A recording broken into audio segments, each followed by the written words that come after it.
በስመ አብ ወወልድ ወመንፈስ ቅዱስ አሐዱ አምላክ አሜን።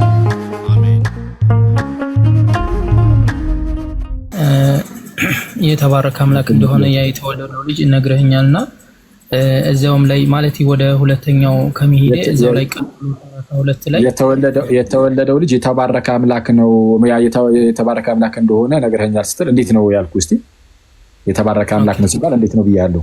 ኦኬ ማለትም ያ ልጅ ወይም ያ ኢየሱስ ክርስቶስ በሉቃስ 31 ላይ የተወለደው ልጅ እርሱም ማለቴ የተባረከ አምላክ ነው ብለኸኝ ከሌላ ጥቅስ እንዴት ነው የተባረከ አምላክ ሲባል እንዴት ነው ያልኩ?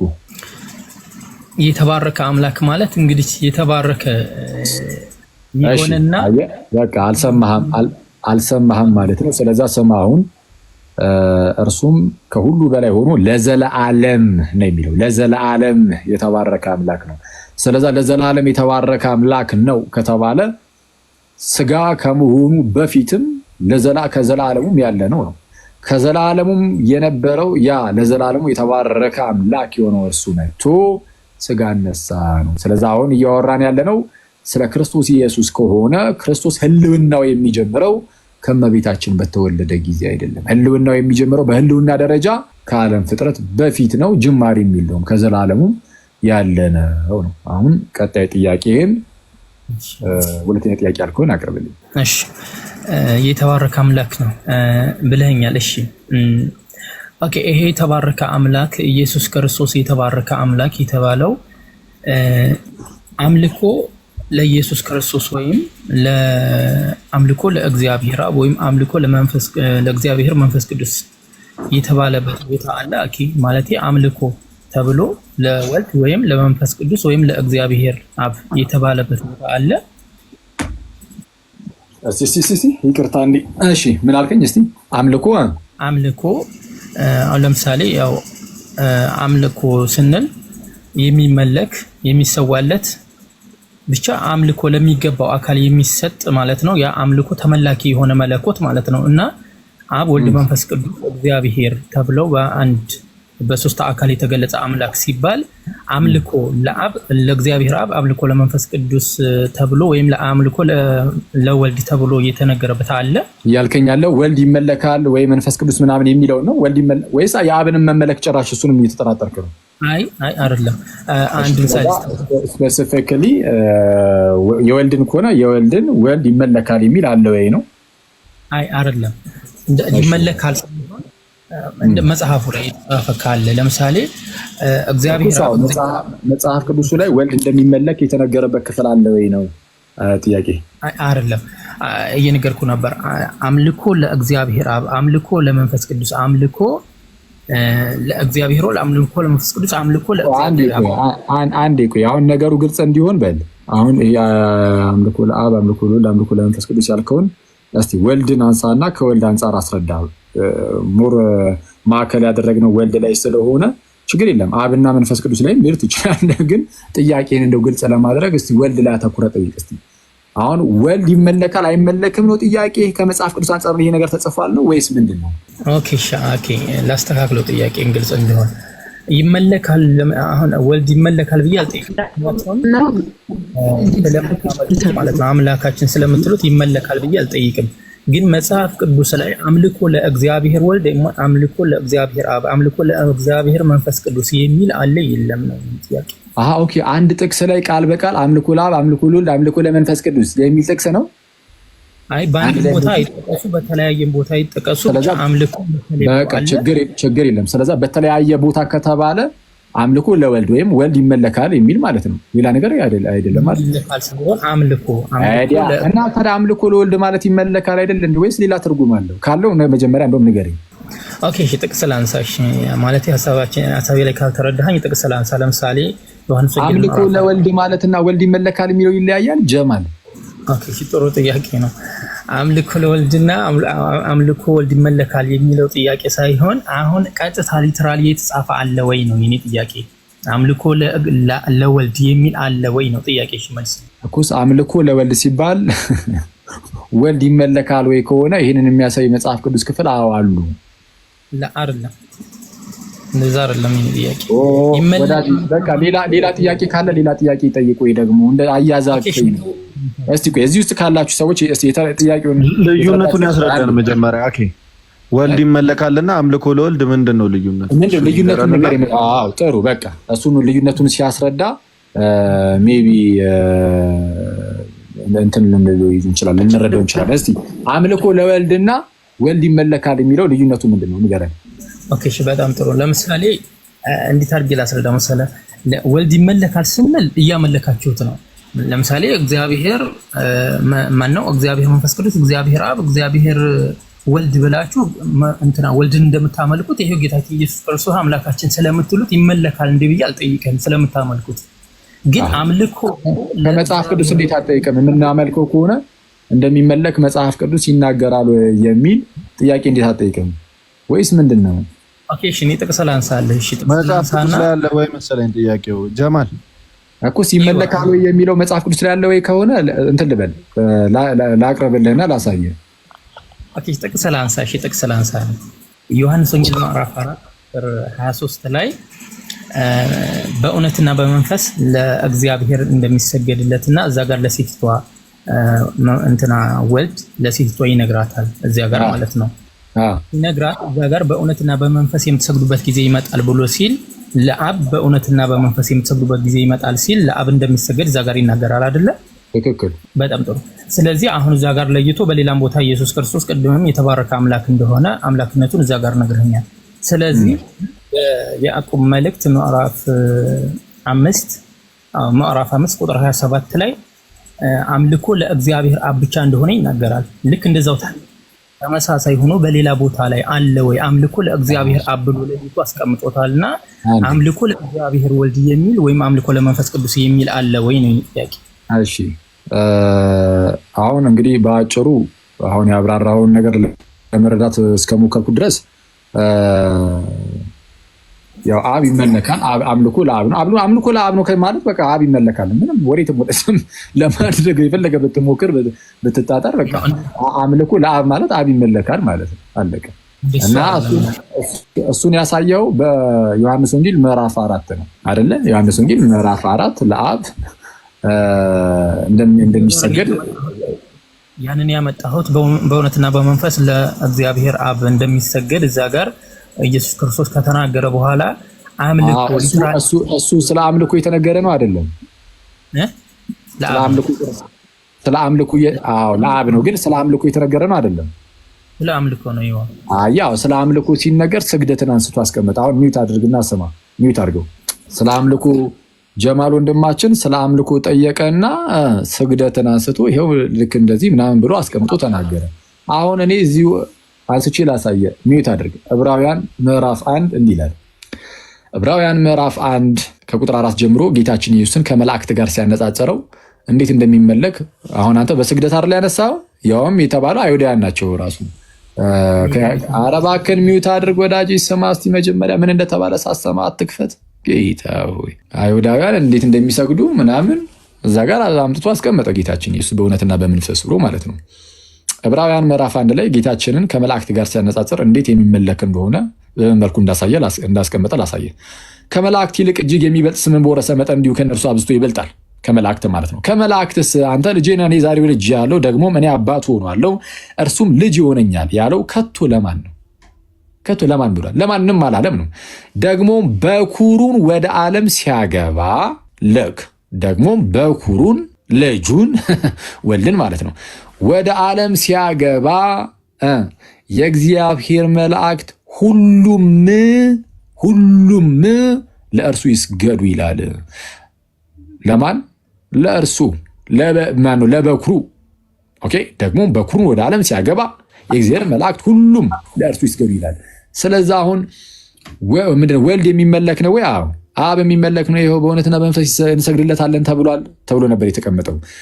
መላእክት ሳይቀሩ መላእክት የትኞቹ መላእክት? ቅዱስ ሚካኤልና ቅዱስ ገብርኤል ብቻ አይደሉም። ይልቁንም መላእክት ሁሉም ነው የሚለው ይታያችኋል ጋይስ። መላእክት ብሎ ምን ይላል? መላእክት ካለ በኋላ ሁሉም ለእርሱ ይስገዱ ይላል። ለእርሱ ይስገዱ ይላል። ለምን? እርሱ አምላክ ነውና። ቁጥር 8 ላይ እዛው ዝቅ ብሎ ምን ይላል? ስለ ልጁ ይልና አምላክ ሆይ ዙፋንህ እስከ ዘላለም ድረስ ይኖራል፣ የመንግስትን በትር የቅንነት በትር ነው ስለሚል፣ ስለ ልጁ ግን አምላክ ሆይ ዙፋንህ እስከ ዘላለም ድረስ ይኖራል፣ የመንግስት በትር የቅንነት በትር ነው። ስለዚህ መለስ አድርጎና ቁጥር 6 ላይ ምን አለ? ደግሞም በኩር ወደ ዓለም ሲያገባ የእግዚአብሔር መላእክት ሁሉም ለእርሱ ይስገዱ ይላል። ስለዚህ ይሄው እንደሚመለክ ግልጽ ነው። ለውራ ይቻላል። ይሄው አልተመለሰልህም? አሁን እኔ ያወራሁትና የመለስክልኝ ያለው ነገር ያው ለተማሪዎቹ ጥሩ ነው፣ ለኔ ግን መልስ አይደለም። ለምን እንደሆነ ታውቃለህ? እኔ ያወራሁ ያለሁት አምልኮ ለእከሌ የሚል አለ በመጽሐፍ ቅዱስ ላይ ለእግዚአብሔር አብ እንደሆነ ተገልጿል። ለእግዚአብሔር ወልድ የሚል ወይም ለእግዚአብሔር መንፈስ ቅዱስ የሚባል አልተቀመጠም። ስለዚህ መለኮትን ስግደትን ይዘህ ነው ያወራኸው። አምልኮ ምንድነው? ስግደትን ይዘህ ነው ያወራኸው አልክ። እሺ በመጽሐፍ ቅዱስ እሺ ቀጥል። እሺ በመጽሐፍ ቅዱስ ምን ግዴታና አሁን ይዘህ ነው ያወራኸኝ። እኔ አምልኮት ለማን ይገባል ብሎ እንዳስቀመጠው መጽሐፍ ቅዱስ ለይቶ አስቀምጦልናል። ስለዚህ አምልኮት ይገባል አብሁኑ ከሆነ የሚመለከው ኢየሱስ ክርስቶስ ስለተጻፈ እንጂ አምልኮ ይገባዋል ተብሎ አልተጻፈም። ወይስ ተጽፎ ከሆነ ስጠን እያልኩኝ ነው። እሺ በአጭሩ ስግደትን ይዘን የተናገርከው ላልከው አንተ ራስህ እኮ ስግደትን ይዘህ ተናግረህ ነበር ወይስ ረሳኸው? በአንዴ አረሳሁትም። እኔ ዮሐንስ ወንጌል ምዕራፍ 4 ጠቅሰህ ዮሐንስ ወንጌል ምዕራፍ 4 ጠቅሰህ በእውነትና በመንፈስ የሚሰግዱበት ጊዜ ይመጣል የሚለውን ሰው የሚሰግዱበት የሚለውን ተናገርክና ከዛ ደግሞ እንደው አምልኮ ላብ ይገባል ማን የሚል ነገር አስቀምጥ። ትክክል ነው። ሰው የመላእክት ሁሉ ለእርሱ መስገዳቸው አንድም ሳይቀር መላእክት ሁሉም ነው የተባለው። በዚህ መላእክት ሁሉም የሚሰግዱለት ምንም አይነት ፍጡር የለም። በነገራችን ላይ አለ መላእክት ሁሉ የሚሰግዱለት አለ የለም? እሺ ክፈትልኝ። ያዕቆብ መልእክት ምዕራፍ 5 ቁጥር 27 ላይ እሺ መላእክት ሁሉ የሚሰግዱለት ፍጡር አለ የለም? መጀመሪያ አይ እኔ እኮ አልተሰገደለትም ብዬ የተከራከርኩ አይደለም። አልተሰገደለትም አላልኩም። መላእክት ሁሉ የሚሰግዱለት ፍጡር አለ የለም ነው። ተሰግዱለታል አልተሰገደለትም ለኢየሱስ አይደለም ጥያቄ። መላእክት ሁሉ የሚሰግዱለት ፍጡር አለ በመጽሐፍ ቅዱስ ላይ? ጥያቄ አይደለም ማን ይቋቂ እሱ ጋር አራባችን መልስልኝ። ይሄ ያንተ ጥያቄ ሳይሆን የኔ ጥያቄ ነው። አሁን እንድትረዳው መላእክት ሁሉ የሚሰግዱለት ፍጡር አለ የለም በመጽሐፍ ቅዱስ? አላነበብኩም እስካሁን ሳነብ እመጣለሁ። የለም በቃ ባጭሩ የለም። አላነበብኩም ብቻ ሳይሆን ፈልግ 100 ዓመት ሰጣለሁ ያው ከዛ በኋላ እድሜም ሊይዝ ስለሚችል አታመጣም ማለት ነው። የለም ጌታችን ኢየሱስ እሺ ክፈትለት። ጌታችን ኢየሱስ ግን መላእክቱ ሁሉ የሚሰግዱለት እንደሆነ በግልጽ ተናግሯል። ይሄ የሚመለክ እንደሆነ ግልጽ ነው። እሺ ክፈትለት። እዚህ ላይ ግን እመለሳለሁ። እዚህ ብራ ላይ ያነሳበት ላይ እመለሳለሁ። ፍቃድ ይቻላል። ያዕቆብ መልእክት ምዕራፍ 5 ቁጥር 27 መጨረሻው ላይ መስ የለውማ ቁጥር 27 ያዕቆብ ማን ነበረ? ያዕቆብ 20 ድረስ ነው። ይሁዳ መልእክት ይደል እስኪ ይሁዳ መልእክት እሺ አንድ ነው። እሺ ቁጥር ስንት? ምዕራፍ 1 ነው እሱማ አንድ ምዕራፍ ነው ያለው። ይቅርታ አንድ ጊዜ ብቻ ምን የሚል ነው የፈለግከው? እስቲ ንገረኝ፣ ሐሳቡን ንገረኝ። ቶ በቃ ይሄ ነው ፈልጉን ታፖዛላ ያዕቆብ መልእክት ምዕራፍ 5 ከፍ ያኔ እኮ ቁጥር ስንት? 24 ድረስ ነው ያለው። 20 ድረስ ነው ያለው። እኔ ያስኩት መጽሐፍ ሌላ ነው። እስቲ ግለጥና አሳየን አንተ ያስከውን መጽሐፍ። አይ ሐሳቡን ብቻ ተናገር። ተው አይደለም። አይ ተው ቆይኝ። እስቲ አውጣና አንተ ያስከውን መጽሐፍ አሳየን። ነው ትልቁ ላይ አድርገዋል። ግለጠው ወዳጄ ና እንጂ ወዴት ነው? ስክሪንሻትም አድርጎ ቢሆን ይለጥፈው። አኪ ቆይ አይ እኔ ያስኩት መጽሐፍ ብሎ አይ እሱ እንዳልተሳሳተና መጽሐፋችን እንደተሳሳተ አስመስሎ ለማሳየት እየሞከረ ስለሆነ አንተ ያስከውን ያዕቆብ ምዕራፍ 5 ቁጥር 27 ነው ያለው። ምንድነው? 27 በቃ ኩስ አንተ ላይ ካለ ደግሞ ለማሳየት ሞክር። አሳየን፣ ግለጠውና መጽሐፍን። መጥቻለሁ። መጣላ ግለጠው መጽሐፍን።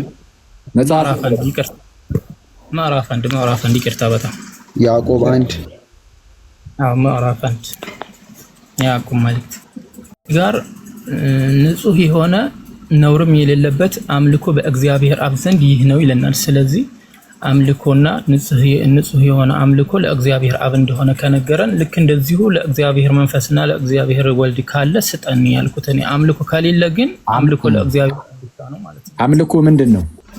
አለ አሳያለሁ። አሁን ለአብ ብቻ ሳይሆን ለወልድም አምልኮ እንዳለ እሱን ላሳያለሁ ቀጥታ ማለት ነው። ግን አምልኮ ምንድነው? አምልኮ ቅድም እንዳየነው ዮሐንስ 4:23 ላይ እንዳየ ስግደትን ይዞ ረድንም ይዞ ማለትም መጽዋዕትን ይዞ ሁሉንም ነገር ለአምልኮ ሲባል ለአምላክ ታዛዥ ፍጹም መሆን ማለት ነው። እሺ አንዴ አሁን ሚዩት አድርገው እንግዲህ። እሺ ወዳጃችን ጀማል አምልኮ ምንድን ሲባል አንደኛ ቅድም እንዳየነው ስግደትን ይዞ ብሎ ጀመረ። በቃ የመጀመሪያው ራሱ አምልኮ ሲባል ጭንቅላቱ ላይ ይመጣል ስግደት። ከስግደት ጋር ተያይዞ አንዴ መሀል ላይ አትግባ ጌታ ኢየሱስ። ካሁን በኋላ ከገባ እንግዲህ እኛ ስለሚደክመን ዝም ብለን ያው እንግዲህ እናጠቃልሏለን ማለት ነው። አንተ ወርደህ ስለዛ ዝም ብለን እንደዚህ አትግባ። ስግደትን የጠቀሰው እንደሰማችሁት እና ከስግደት ጋር ተያይዞ ደግሞ ለጌታችን ኢየሱስ ጉልበት ሁሉ ይንበርከክ ይላል። በሌላ ክፍል ላይ ደግሞ መላእክት ሁሉ ይንበረከካሉ ይላል። ኦኬ በተለይ አሁን ቅድም ባየነው ክፍል ላይ ዕብራውያን 1 ላይ መላእክት ይልና ይሰግዱለታል ይስገዱለታል የሚለው መላእክት ይስገዱለት ሳይሆን መላእክት ይስገዱለት ሳይሆን መላእክት ሁሉም ኦኬ ሁሉም መላእክት ሁሉም። ሲቀጥል ግን ከእግዚአብሔር አብ ጋር በአንድነት የሚመሰገን ማለት በፍጥረት ሁሉ ከአብ ጋር በአንድነት የሚመሰገን ነው። ስለዚህ አምልኮ የሚቀበል ነው ራሱ ወልድ ማለት ነው። እሺ ማስረጃ ራእይ መጽሐፍ አውጣ። ራእይ መጽሐፍ ምዕራፍ 5 ላይ ምዕራፍ 5 ቁጥር 13 ላይ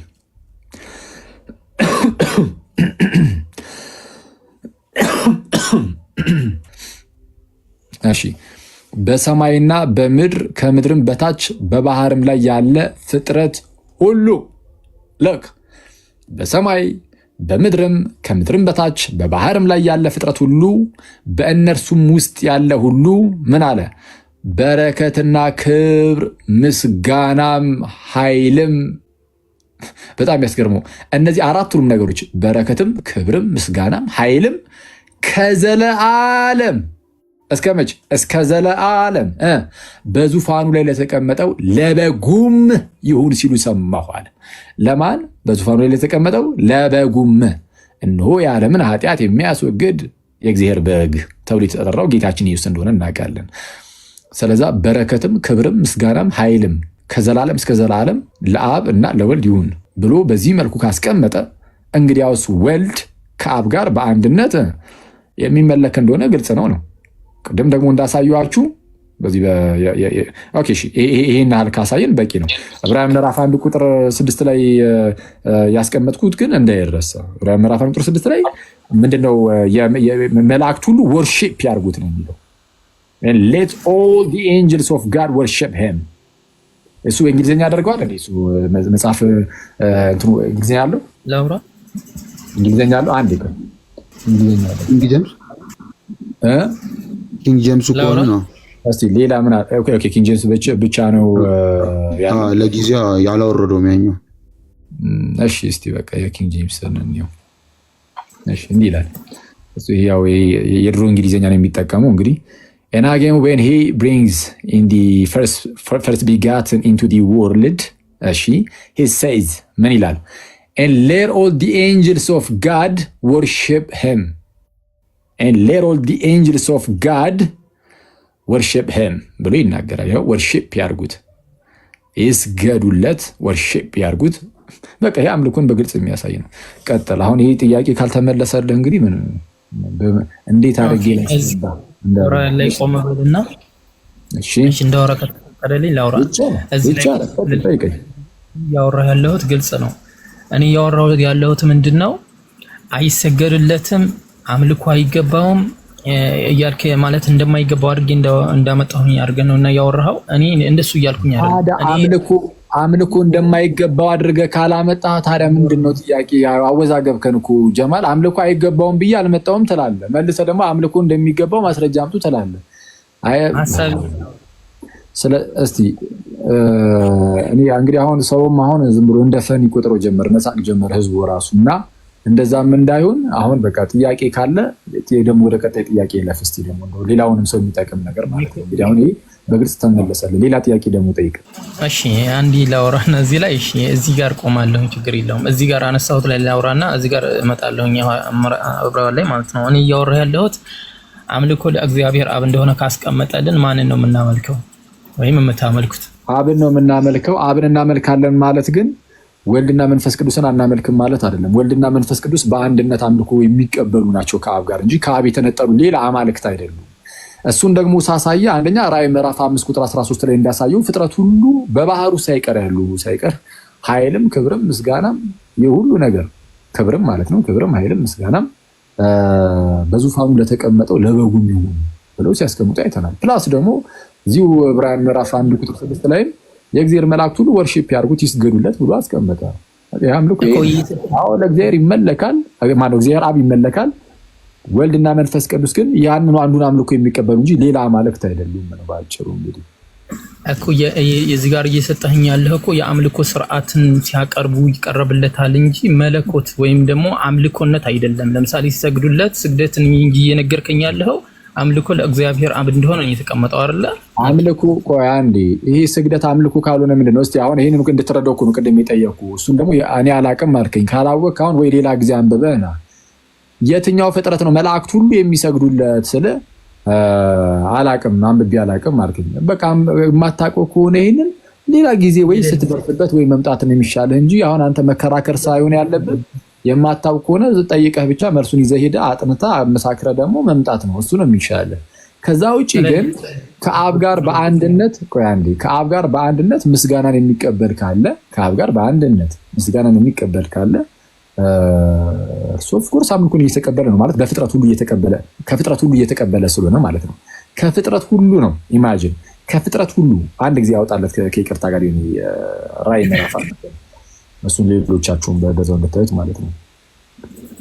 ራዕይ ምዕራፍ 5 ቁጥር 13 በሰማይ እና በምድር ልክ በሰማይ እና በምድር ከምድርም በታች በባህርም ላይ ያለ ፍጥረት ሁሉ በእነርሱም ውስጥ ያለ ሁሉ አሁን ይሄ ሁሉ በአንድነት እንግዲህ ይህን ነገር ሊናገር ነው። ይሄ ፍጥረት ሁሉ እንዴት አንድ ፍጡርን ከፈጣሪ ጋር በአንድነት እንደዚህ ሊናገር ይችላል? አይችልም። የሁሉ ፍጥረት ማለት ነው። በረከትና ክብር ምስጋናም ኃይልም ከዘላለም እስከ ዘላለም በዙፋኑ ላይ ለተቀመጠው ለበጉም ይሁን ሲሉ ሰማው። ኦኬ ስለዛ በጉ የዓለምን ኃጢአት የሚያስወግደው ነውር የሌለበት የእግዚአብሔር በግ የተባለ ጌታችን ኢየሱስ በዙፋኑ ላይ ከተቀመጠው ከአብ ጋር ይህ ሁሉ ምስጋና ክብር ኃይልም በረከትም የሚፈስለት ከሆነ በቃ አለቀ። ከዚህ ውጭ ምን አምልኮ አለ? አይ ሌላ ነው አምልኮ ካልክ ፕሊዝ ወይ ማስረጃ ስጠንና አሳየን። እና ምንድነው አምልኮ ምንድነው ስልህም እኮ አንተ ራስህም ቅድም ያመጣህልን ስግደት ነው። እና ከዚህ አንጻር ልንመለከተው ይገባል። ጊዜያችንን ላለመጨረስ በቃ እንደው ዝም ብሎ ጉንጭ አልፋ ክርክር እንዳይሆን ሌላ ጥያቄ ደግሞ ተሸጋግረ እዚሁ ላይ ዮሐንስ 5:22 እንድታሳዩ ዕብራውያን ላይ ክፈትልና ሰዎች ሁሉ አብን እንደሚያከብሩት የሚለው አዎ ይላል እዛ ላይ ኦፍኮርስ ማን ነው ዮሐንስ ወንጌል ምዕራፍ 5 ቁጥር 22 ጀምሮ ሰዎች ሁሉ አብን እንደሚያከብሩት ቁጥር 21 ላይ አብ ሙታንን እንደሚያነሳ ሕይወትን እንደሚሰጣቸው እንዲሁ ይልና ልክ አብ እንደሚያደርገው ማለት ነው።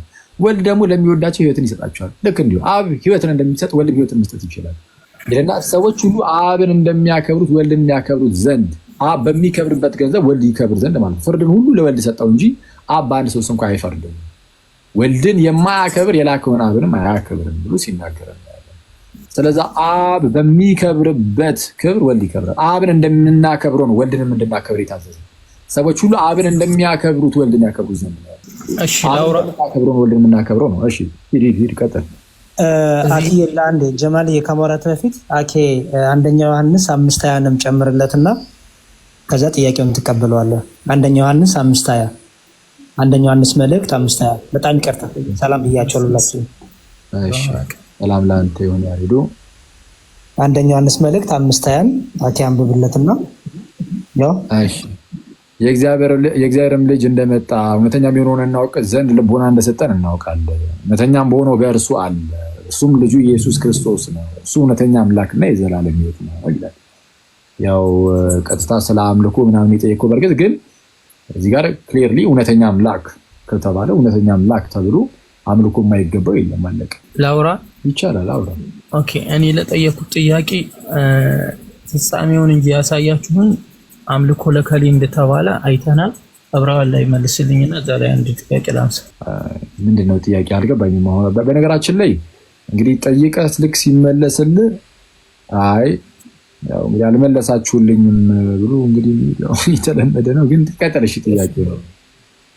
ኦኬ። ወደ ኋላ ማለት 5 ቁጥር ላይ ማለት ከመላእክት ሳንተ ልጅ ነኝ ዛሬ ወለድኩት ሲለው ኢየሱስ ክርስቶስ ከመላእክት ጋር እዚህ ጋር አስቀምጦት አባቱ ወይም አብ ማለት ነው አንተ ልጅ ነኝ ዛሬ ወለድኩት ብሎ ሲያስቀምጠው ማለትም ይቅርታ ሲያስቀምጠው ሲል አንተ ልጅ ነኝ ዛሬ ወለድኩ ደግሞ ምን አባት ሆነዋለሁ ሲል ማለት ነው። እዚህ ጋር ዛሬ የምንለው ቃል ከትላንትና ከሚመጣው ነገር ወይም ከሁለታይ መካከል ላይ የሚገኝ ዛሬ ነውና ኢየሱስ ዛሬ እዚህ ይቀድመዋል ማለት እንችላለን። እሺ ዛሬ የሚለው ቃል ዘላለምን ሊያመለክት ይችላል። ዛሬ የሚለውን ቃል የተናገረው ማን ነው? እዚህ ክፍል ላይ እንግዲህ እዚህ ጋር ከመላእክት ሳንተ ልጅ ነህ ብሎ ያስቀመጠው እግዚአብሔር አብ እንደሆነ ነው አንተ ቅድም ያስነበብከን ማለት ነው። እኔም እያልኩ ነው አንተ። ስለዚህ ዛሬ የሚባል ቀን ኢየሱስ ክርስቶስን ቀድሞታል ማለት እንችላለን? አይደለም፣ እንደዛ አይደለም። ላሳየህ እኮ ነው። ዛሬ ያለው እግዚአብሔር ነው። በእግዚአብሔር ዘንድ ዛሬ ዘላለም ሊሆን ይችላል። አንደኛ ይሄ ነው። በእግዚአብሔር ዘንድ ዛሬ የሚለው ቃል ለምሳሌ አርጌንስ ዛሬ የሚለውን ዘላለም ብሎ ይፈተዋል። ስለዛ ምክንያቱም በእግዚአብሔር ዘንድ ትላንትናና ነገ ስለሌለ ማለት ነው። ከኛ አንጻር ነው ትላንት፣ ዛሬ፣ ነገ የሚሉ ቃላት ያሉት ከኛ አንጻር ሲነገሩ ነው እንጂ በእግዚአብሔር ዘንድ ዘላለም ሁሌም ዛሬ ነው። ስለዛ ከዘላለሙም ከእርሱ የሚወለድ ነውና አንድ ይሰማል። ይቅርታ ከተደረብኩ ማለት ነው። ዛሬ የሚለው በእግዚአብሔር ዘንድ ዛሬ የሚባለው ነገር ለሱ ሁሌም ዛሬ ነው ከተባለ ምንድነው ማስረጃችን?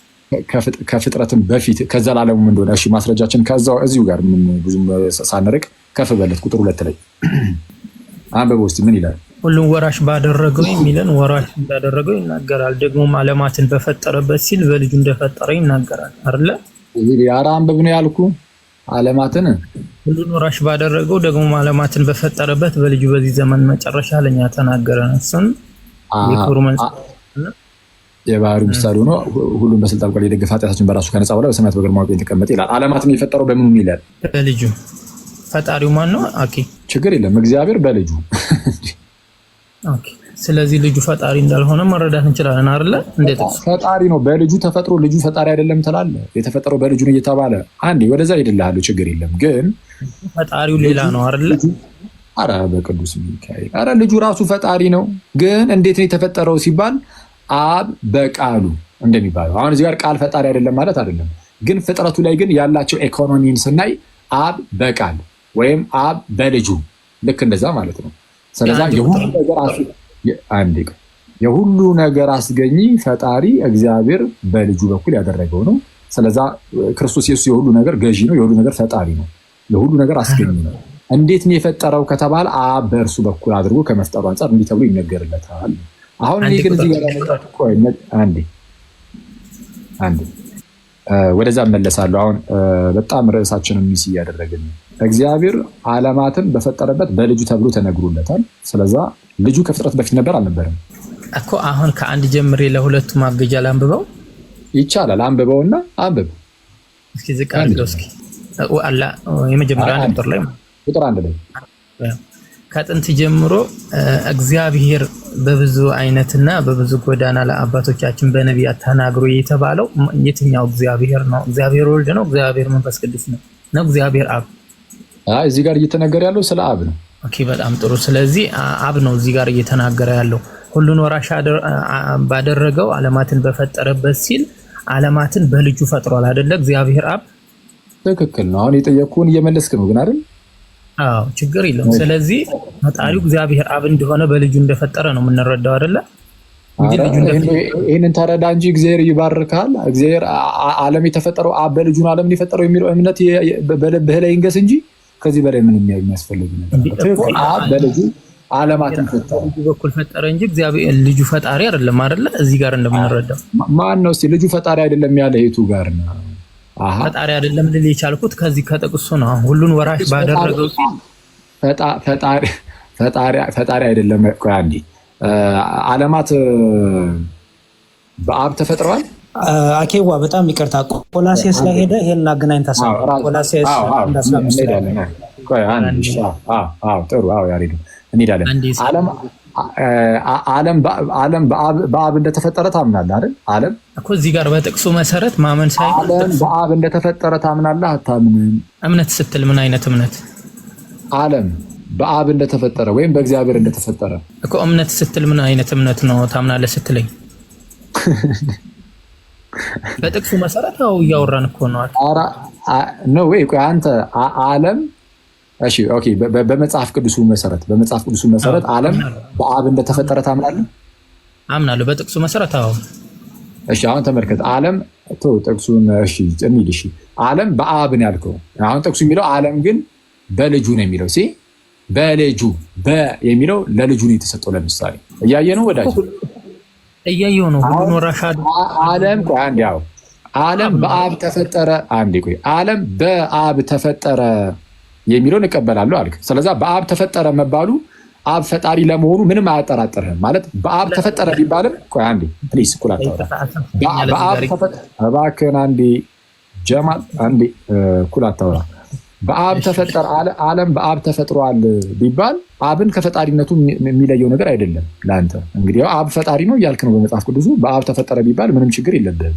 እንግዲያውስ ወልድ በልጁ ተፈጠረ ይላል። አዎ በልጁ ስለተፈጠረ ልጁ ፈጣሪ ተብሎ ይጠራል። ምክንያቱም እነዚያ የተፈጠሩት ካለመኖር ወደ መኖር የመጡት ሁሉ በእርሱ ነውና በኢየሱስ ነው የተፈጠሩት። በኢየሱስ ስለተፈጠሩ በልጁ ስለተፈጠሩ እንግዲያውስ እርሱ ፈጣሪ ተብሎ ይችላል። ይሄ ምን አልኩኝ? እንትን ማማያ እንደሚውት አድርጊው እንትን እያለ ነው። እስቲ እሺ ጀማል የሚሰማ ከሆነ ፈጣሪው ማን ነው? ተነጠሉ እግዚአብሔር አይባልም። ተነጠሉ አብ አይባልም። ተነጠሉ አብ አይባልም። ምክንያቱም ያለ ወልድ የተፈጠረ ምንም ነገር የለም። ያለ ወልድ የተፈጠረ ምንም ነገር ስለሌለ ፈጣሪው አብ ብቻ ነው አይባልም። አዎ ፈጣሪው አብ ነው ልትል ትችላለህ፣ ግን ነጥለህ ግን አይደለም በልጁ ስለሚል። ስለዛ የፍጥረት ነገር የሚሰጠው ለአብም ለወልድም ለመንፈስ ቅዱስም ነው። አሁን እዚህ ክፍል ላይ ብቻ ተረጋግተን የሚካልን ለአብም ለወልድም የፍጥረት ነገር የሚሰጠው ለአብም ለወልድም እንጂ ለአብ ብቻ አይደለም። አሁን ያነሳሁት ነገር ግን ልጁ ከፍጥረት በፊት ነበረ አልነበረም?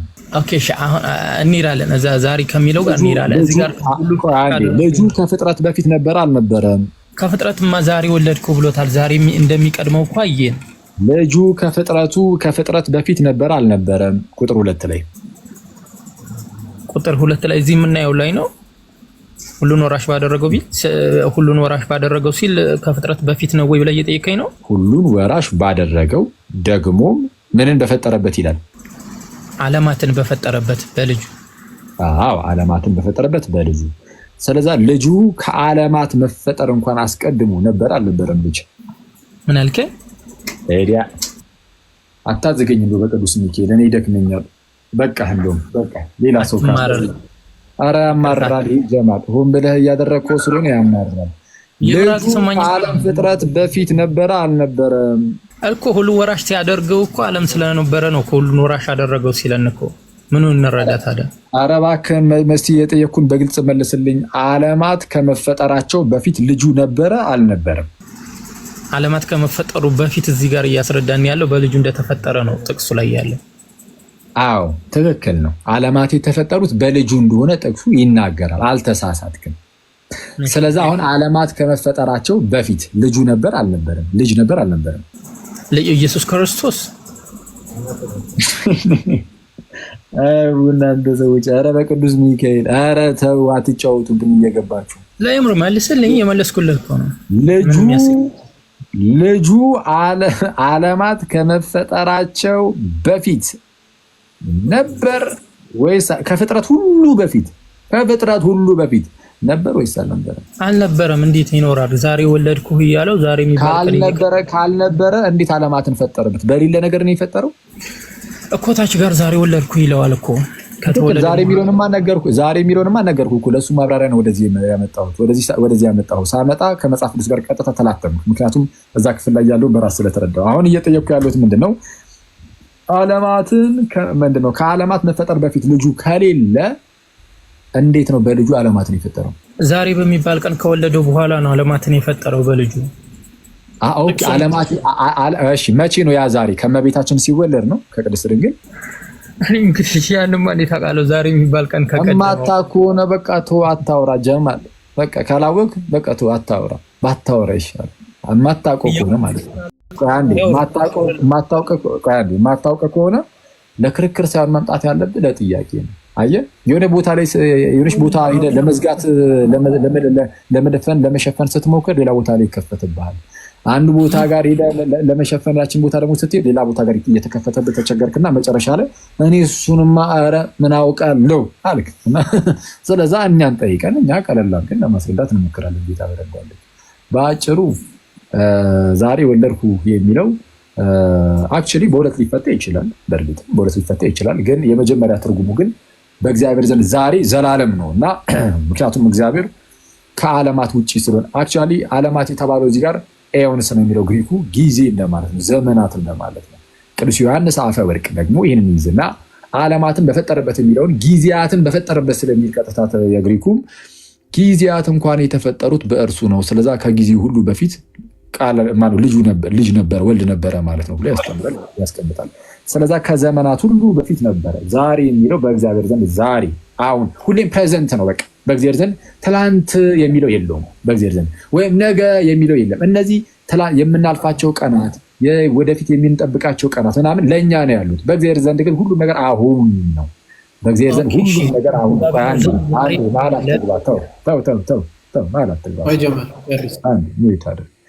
በእግዚአብሔር ዘንድ ሁሉም ነገር አሁን ስለሆነ ዛሬ ስለሆነ ከዛ አንጻር ሊተረጉም ይችላል። ስለዚህ ከዘላለሙም ያ ቃል ነበረና ኧረ እባክህን አንተ ስማ እስቲ መጀመሪያ ስትጠየቅ አራቅም ትላለህ፣ ሲመለስ ደግሞ ለማውራት ተገባለህ። እንዴት ይሆናል? ስለዛ ከፍጥረት ሁሉ በፊት ልጁ ነበረ ወይ ስለው የለም አለኝ። ግን አለ። አንደኛ ይሄው ባይኖር ኖሮ ዓለማትን ባልፈጠረበት ነበረ። ሲቀጥል ደግሞ ቃል በቃል መጽሐፍ ቅዱሳችን ከፍጥረት ሁሉ በፊት እንደነበረ ነግሮናል። ቆላስይስ ምዕራፍ 1 ቁጥር 15 ላይ እርሱ የማይታይ አምላክ ምሳሌ ነው ካለ በኋላ አሁን ቅድም ያነሳንላችሁ ጥቅስ ማለት ነው። የሚታየውም የማይታየውም አለቅነት፣ ስልጣናት፣ ዙፋናት፣ ጌትነት በሰማይም ያለው በምድርም ያለው ሁሉ በእርሱ ተፈጥረዋልና ከፍጥረት ሁሉ በፊት በኩር ነው ይላል። ከማን በፊት? ከፍጥረት ሁሉ በፊት። ኧረ ስለዛ አሁን እስላሞች ልናገር የምችለው ምንድን ነው? መጽሐፍ ቅዱስ ብላችሁ እንደው አትምጡ። ይሄ በጣም ሼም ነው። መጽሐፍ ቅዱስ ይዘ ኢየሱስ ክርስቶስ በመጽሐፍ ቅዱስ አምላክ አይደለም ፈጣሪ አይደለም ተብሎ አይመጣም። ይሄ በጣም ድንቁርና ነው። ባይዘው መጽሐፍ ቅዱስ የኛን መጽሐፍ ቅዱስ ይዘ ምንድነው ኢየሱስ ክርስቶስ ፈጣሪ አይደለም ብሎ መናገር ይሄ ድንቁርና ነው። ልክ እንዴት ማለት መሰለ፣ እኔ ለምሳሌ አንተን ቁርአን ይዤ አላህ አምላክ አይደለም ብዬ አላህ አምላክ አይደለም ነው የሚለው ቁርአን ብዬ እንደመምጣት ማለት ነው። አሁን እንደዛ በመጣ ድንቁርና አይሆንም ማለት እንግዲህ አምላክ የሚለውን በራስ በቁርአን ሴንስ ማለት ነው። ወይም ደግሞ መሐመድ ነብይ አይደለም ብዬ እንደመምጣት ነው። መሐመድ ነብይ አይደለም በቁርአኑ መሰረት ማለት ቁርአኑ ላይ በቃ እንደው ነብይ ነው የሚል እንደዛ የለም ብዬ እንደመምጣት በፈጣጣው የመካድ ነገር ማለት ነው። ስለዛ ሙስሊሞች እባካችሁ መጽሐፍ ቅዱስ ላይ ኢየሱስ ፈጣሪ አይደለም አምላክ አይደለም ብሎ እንደዚህ አይንን ፍጥጥ አድርጎ ጭራሽ ከፍጥረት በፊትም አይደለም። የእናንተ ደግሞ ከአሪዮስ የሚከፋው አሪዮስ ቢያንስ ከፍጥረት በፊት ነበረ ብሎ ከሌሎች ፍጥረታት ማለት ነው ቢያንስ ከሌሎቹ ፍጥረታት ከእነሱ ቀደም ብሎ ነበረ ብሎ ያስተምራል። ቢያንስ አሪዮስ ከሙስሊሞች የተሻለው እንትኑ እሱ ነው እና ከዛ አንጻር ልንመለከተው ይገባል። አሁን እኔ እንደዛ ስል ግን መሐመድ ነብይ ነው እያልኩኝ አይደለም። ያው ቢያንስ ግን በቁርአኑ ግን ነብይ ነው በቁርአኑ መሰረት እሺ ሌላ ጥያቄ ካለ ወደ ሌላ ጥያቄ ደግሞ ሂድ። እሺ ሚውት አታድርጉ። ወደ ሌላ ጥያቄ ይበቃል። በቃ ይበቃል። ጀማል እግዚአብሔር ያክብርልህ። መልካም አዳር። ሌላ ጊዜ ደግሞ ብቅ በል። ያው እንግዲህ ተመሰነ ያወራን ስለሆነ ሰዎችን ላለማሰልቸት በቂ ነው። እግዚአብሔር ያክብርልን። ጥያቄ መቀየራችሁ ነው።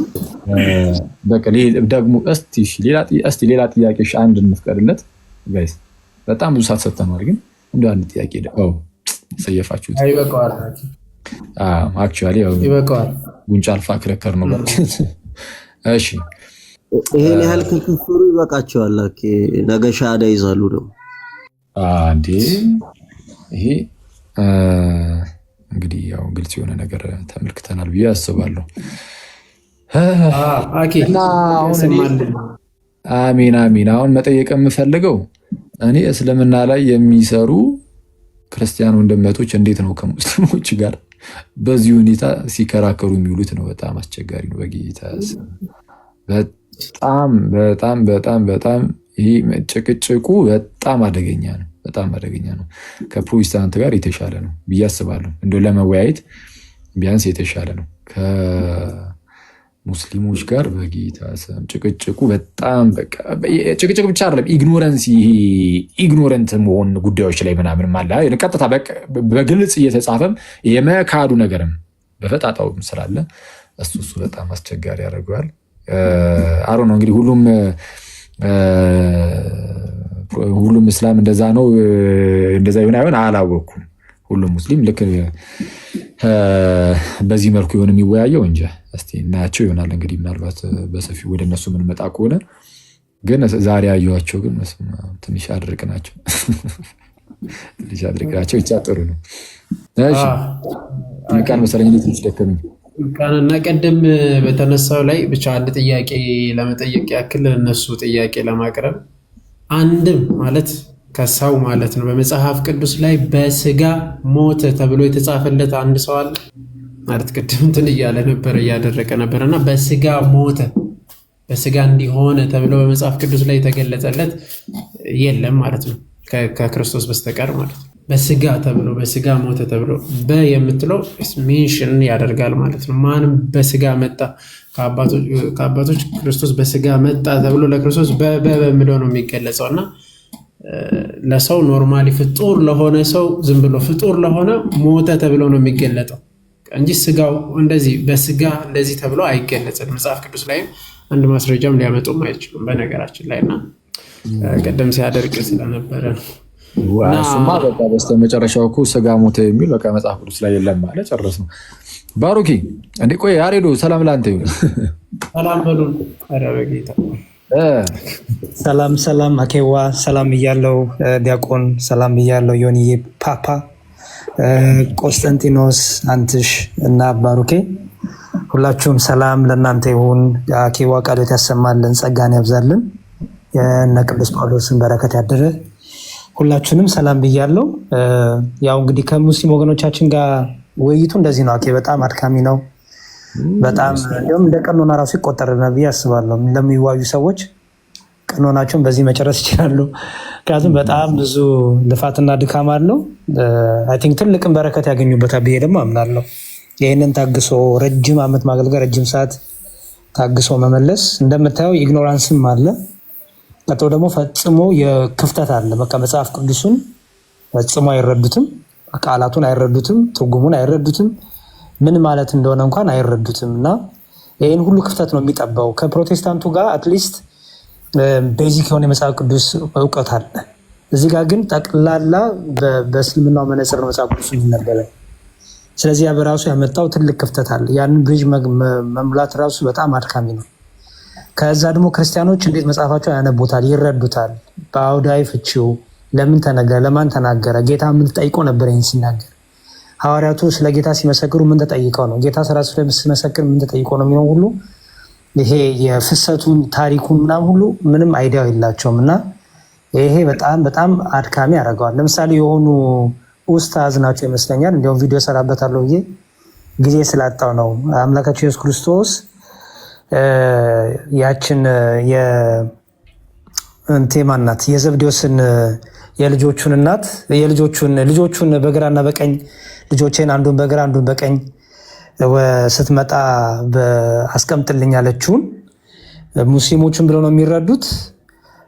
ይኸው በመንግስተ ሰማያት እኔ ማስቀመጥ አልችልም፣ ከኔ ጋር ልትሆኑ አትችሉም እያለ ነው በገነት ብለው ተረድተውታል። የሚገርመው ነገር እና የኔን ጽዋ ልትጠጡ አትችሉም።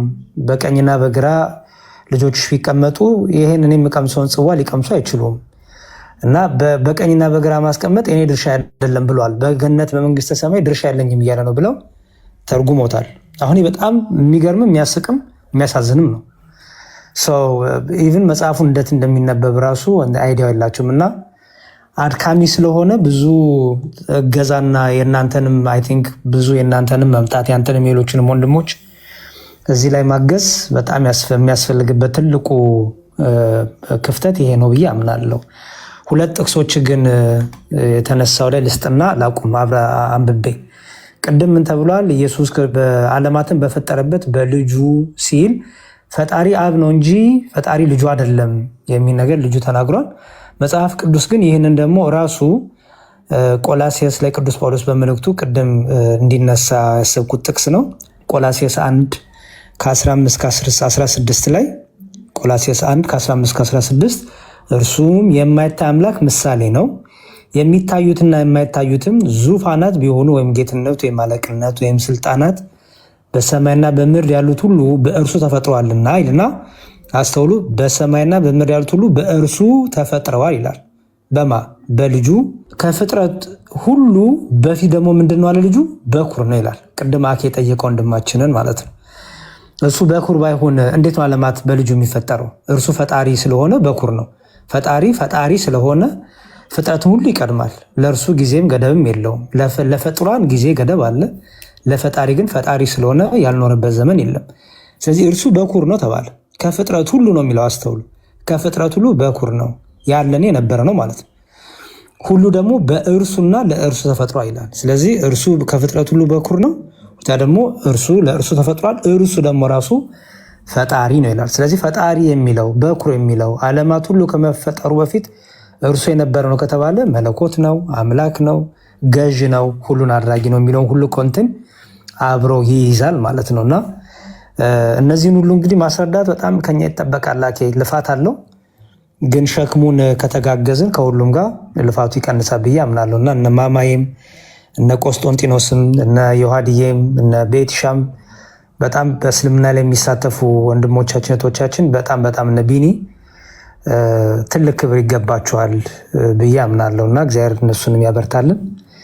እናንተንም ደግሞ እንደዚህ በዚህ ሁኔታ ደግሞ ማገዛችሁ ደግሞ በጣም ትልቅ ነገር ነው፣ ትልቅ ሸክም ነው የምትሸከሙት ብዬ አምናለሁ። አመሰግናለሁ። ስላረዘምክ ይቅር በሉኝ። እንግዲህ ስትልኝ እግዚአብሔር ያክብርልን፣ ዲያቆን እግዚአብሔር ያክብርልን። ሰላም በሉን። ቆስጠንጢኖስ፣ ባሮካ፣ አንትሽ ሰላም ለሁላችሁ። እንዴት አላችሁ? ልክ ስንጨርስ ሰላም እንባባላለን። የምንገርም ሰዎች ምን ታደርጋለህ? ቀጥል። እንዴት ናችሁ እህት ወንድሞቼ? ሰላም ብያለሁ። አኬ ቃሉት ያሰማልን። በጣም ደስ ይላል። እግዚአብሔር ያክብርልን። በጣም ጸጋን ያብዛልን። ወንድማችን ትልቅ ሸክም እያቀለልክልን ነው በእንደዚህ አይነት መንገድ። ፔናችንንም ስለተሰማ ደስ ብሎናል በጣም። አይ ቲንክ እንደውም ቀላሉን ሰውን ያገኘው እንደውም መልካሙን ሰውን ያገኘው ይህን ማስበው ጀማል በውስጥ እኔን ያወራኛል፣ በጣም ያደርቀኛል። ከክርስቲያን ፋሚሊ ነው የመጣው። እሱም ደሮ አባቱ ካህን ናቸው መሰለኝ፣ እንደውም እንደዛ ብሎኛል። እና ብዙ ስራ መሰራት አለበት በእንደዚህ አይነት መልኩ ብዬ አስባለሁ።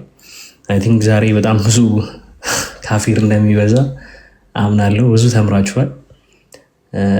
ጀማልም ጸጥ ብሎ ነው የወጣው። እስቲ እናወራዋለን እንደሚለን። ግን ሁላችሁንም በዚሁ አጋጣሚ ሰላም ብያለሁ። ከስር ያላችሁትም ያጀማ ሰላም ብለናል። የቤታችንም ባህሪ እዚያው መጣ ነው። ኤኒዌይስ በርቱልን፣ ቀጥሉ። ይልመድባችሁ፣ እንደዚህ ይልመድባችሁ። ይህ መፊቲን እኮ በጣም አደገኛ ህመም ነው ይሄ። እንደዚህ አይነት ድርቅና እስማ እኔ ያው ችግር የለም። ሰው ለምሳሌ ሳይገባው ከሆነ ቀስ ብለህ ምናምን ማስረዳት አለብህ። በዚህ አምናለሁ። ምንም ክርስቲያን ወንድምም ቢሆን ባይገባው ለምሳሌና እንደፈለገ ቢጠይቅ ችግር የለም። ግን ባይገባው ማለት የሆነ ፐርፐዝሊ ዝም ብሎ እንደዚህ ወይ ለመጨቃጨቅ ወይም ደግሞ የሆነ እንደው እንዲመለስ ባለመፈለግ ውስጥ የሚመጡ ሰዎች አሉ። ማለት የሆነ ጥያቄ ጠይቀው ግን እንዲመለስ ግን አይፈልጉም። በእንደዚህ አይነት ሙድ ውስጥ ለምንድን ነው እንደዛ የሚፈልጉት ከተባለ ለምሳሌ አንድ ሙስሊም መቶ የሆነ ጥያቄ ጠይቅና ከተመለሰለት ኦኬ ክርስትና ጋር መልስ አለ ለካ ተብሎ እንዲታሰብ ያደርገዋል እና እሱን አይፈልጉትም። ስለዛ በቃ እንደዛ እንዳይባል ብቻ እንደዚሁ ድርቅ ብለው የሚከራከሩ ከሆነ እሱ በጣም አሰልቺ ነው እና ግን የተወሰነ ያስፈልጋል ብዬ ግን አስባለሁ። እንዲህ አልፎ አልፎ በቃ ሙስሊሞች ብቻ እየመጡ ጥያቄ እንዲጠይቁ እድሉን ክፍት ማድረግ ያለብን ይመስለኛል። ግን በምን መልኩ የሚለው አካሄዱን ግን በጣም እሱን አስቀድሞ ወደም እሱን ማየት ይፈልጋል። አለበለዚያ ሰልችቶን ሁሉን ነገር እንዳነቶ ይሄ ጭቅጭቁ ምናምን እኔ ፐርሰናሊ በጣም ነው የሚያሰለቸኝ፣ አልችልም። እና ጭቅጭቅ በማይፈጠር መልኩ ጥያቄዎችን እየተቀበሉ መልሶችን ማስቀመጥ ከተመለሰላቸው እሰየው፣ አይ ካሉ ደግሞ ጥያቄዎችን የተወሰነ ባክ ኤንድ ፎርስ ትንሽ ተሄዶባቸው የማይሆን አይነት ከሆነ ብዙ ሰዓት እንዳይሻሙ በቃ እዚህ ሰዓት ድረስ ካወራን በቂ ነው እየተባለ ጥያቄዎችን እየተቀበሉ መሄድ ጥሩ ነው። እና እስቲ እንመጣበታለን፣ ግድ ነው ትላለህ። እና እናንተ ሰዎች እኔ እረፍት ላድርግ፣ ብዙ ሰዓት ተቀመጥኩኝ። ቃልዮት ያሰማል። እኔ ሰላም ሳልል ነው እንዴ የምትሄደው? አብርሾ ወይ አባቴ ምንድን ነው ጠፍተሃል እኮ አንተ። እንደው በእውነት ቃልዮት ያሰማልን፣ በጣም እናመሰግናለን። ምንድነው አሁን እዚህ ጋር ብዙ የተረዳሁት ነገር አለ። እነሱ ተዘጋጅተው በምን እናፋጥ ብሎ ነው የመጡት። እንዳሉ አቃቤ እምነቶች ናቸው የመጡት። በነገራችን ላይ እዛ ተሳዳቢ የነበሩት ማለት ነው ተጠራርተው ተነጋግረው ነው የመጡት ነበሩ። እዚህ ከታች ሆነው ራሱ ብዙ የሚከታተሉ ነበሩ የነሱ ሰዎች ማለት ነው ከገቡት ውጭ። እና የተረዳነው ነገር ገልጹ ጻፎቻቸው በደንብ እየተገለጹ እየተሰጣላቸው ስለሆነ ቢያንስ በዚህ እንኳን ትንሽ አወዛግበን እንመልስ ብለው ነበር የመጡት። በጣም በሚገርም አገላለጽ በሚገርም ብቃት እያስተማርክ መልሰህልናል። እግዚአብሔር አምላክ ያክብርልን። እንደዚህ አንዳንዴ እየገባችሁ መልስ ስጡበት። ምክንያቱም ልጆች አሉ አሁን እዚህ ጋር እነ ማማዬና ቆስጠንጢኖስ ኤፌሶን ቢያወሩ ኖሮ አንዳቸው እዚህ ጋር ድርሻ አይሉም ነበር። ምክንያቱም ቁርአን እንዲገለጽ አይፈልጉም እነሱ። ቀጥታ የኛ መጽሐፍ ላይ መደበቅ ነው የሚፈልጉት። ያው ማማዬ ልታወራ ስትል አኬ ፖለቲካ እንዳይሰሩ ስለፈለክ አስቁማታል እንጂ እኔ ደግሞ ይገለጥ እያልኩ ነበረ። ብቻ ይሁን ሌላ ጊዜ ያው ይገለጣል በደንብ ተደርጎ እዚሁ እነሱም እንዲያወሩ እድሉ ይስጧቸው። እነሱ ሲመጡ እነ ማማዬ ምክንያቱም ምን እንደሚያነሱ ስለሚያውቁት እነሱ ቀድመው እነሱ መልስ አዘጋጅተው ነው የሚጠብቋቸው። አንተ ደግሞ እነሱ አሁን ልክ ሲጠይቁ ነው ቀጥታ ያው መጽሐፍን ስላነበብክ ስለምታውቅ ነው መልስ እየሰጠህ የነበረው ማለት ነው እንጂ አሁን አንዳንድ ሰው እንደዚህ ትንሽ የሚወዛገብ ሰው ቢሆን ያወዛገቡት ነበረ። ግን አሁን እንዲህ እስልምና ላይ የሚሰሩ ልጆች ከነሱ ጋር እንዲህ ሲኖሩ መሀል ላይ ከነሱ ጋር እንዲወያዩ ትንሽዬ ክፍተት መፍጠር ለነሱ እነሱም እንዲናገሩ ማለት የነሱ መጽሐፍ ሲገለጥ አንዳቸው አይቀመጡም እዚህ ማለት ነው። ዘለው ነው በርግገው የሚጠፉት። እንዲህ አይነት ነገር አለ። በጣም በርቱልኝ አባቴ፣ በጣም ደስ ብሎኛል። አኬዋ እወድሃለሁ ወንድሜ። አንሳ ሲደወል ትላለህ። እሺ እስቲ እንትን እንላለን እንደዋወላለን። ብሮስኪ ቴንኪው ጊዜ ላይ ክብርልን። አኬ ቃልዮት ያሰማልን ብያለሁ። ቃልዮት ያሰማልን። አሪፍ ውይይት ነበረ። ግን እኔ እንደ ሀሳብ ውይይቱ ጠለቅ ብሎ ወደ ውይይቱ ሳይገባ ፊት ቪዲዮ እየከፈቱ አፋቸውን ቢያሳዩን አሪፍ ነበረ። ልክ እንደ አሽራፍ ማለት አድካሚ ነው የሚሆነው እየተቃመ ከሆነ ውይይቱ የሚቀጥለው። መጽሐፍ ቅዱስ እየተነበበ አንተ ትደክማለህ እነሱ አይደክሙም እና